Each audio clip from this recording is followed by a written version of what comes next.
Despiertas con la garganta en llamas. La sensación es inmediata y molesta, y el primer impulso es buscar una solución rápida. Cuando los años pasan, tendemos a pensar que cualquier pequeño malestar podría escalar y transformarse en algo incontrolable. Quizá te asalte el temor de que esa molestia se baje al pecho o te asalte el recuerdo de enfermedades de otra época, como la fiebre reumática, que tanto asustaba a nuestros padres y abuelos. Sin embargo, hoy día esas complicaciones graves que tanto tememos, como los daños permanentes en el corazón por infecciones mal curadas, son extremadamente raras en adultos. Antes de buscar una solución contundente, conviene entender qué está pasando. En los adultos, 9 de cada 10 dolores de garganta los causan virus, los mismos que provocan el resfriado o la gripe. Son incómodos, pero tienen una característica fundamental. Los antibióticos no les hacen nada. El cuerpo tarda entre 4 y 7 días en resolverlos por sí solo. No existe fármaco que acelere ese proceso. Usar un antibiótico es como tratar de apagar un incendio con una linterna. La herramienta no guarda relación con el problema.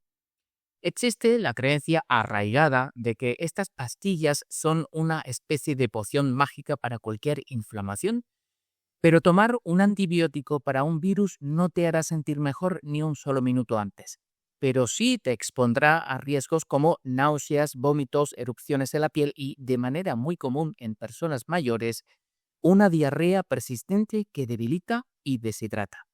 Y con el tiempo se genera persistencia. Las bacterias aprenden a defenderse y cuando de verdad se les necesita, los antibióticos ya no funcionan igual. Es un precio alto por un alivio que nunca llega. Mientras el cuerpo trabaja, hay medidas sencillas que alivian los síntomas. Las gárgaras con agua tibia y sal reducen la inflamación. La sal ayuda a extraer el exceso de líquido de los tejidos inflamados, calmando esa sensación de hinchazón tan molesta. La hidratación constante protege las mucosas y si añades un poco de miel o limón a un té suave, estarás creando una capa protectora que suaviza el paso de los alimentos.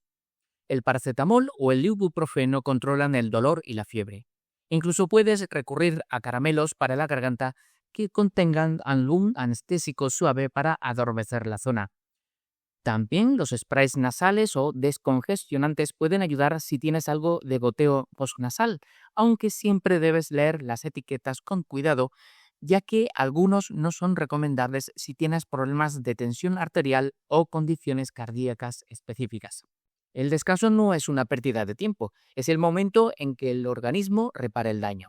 Sin embargo, hay señales que no deben ignorarse. Si el dolor aparece de forma repentina y muy intensa, sin tos, sin estornudos y sin mucosidad, podría tratarse de una faringitis estreptocócica, la única de cada 10 que sí es bacteriana.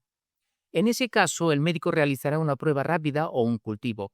Si el resultado es positivo, la penicilina es el tratamiento adecuado. Tomarlo completo evita contagios y previene complicaciones en oídos y senos paranasales.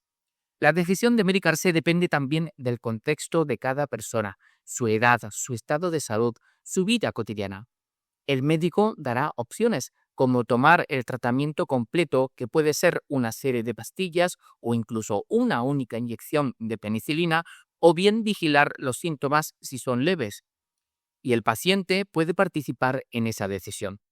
La comunicación honesta vale más que cualquier receta extendida por rutina.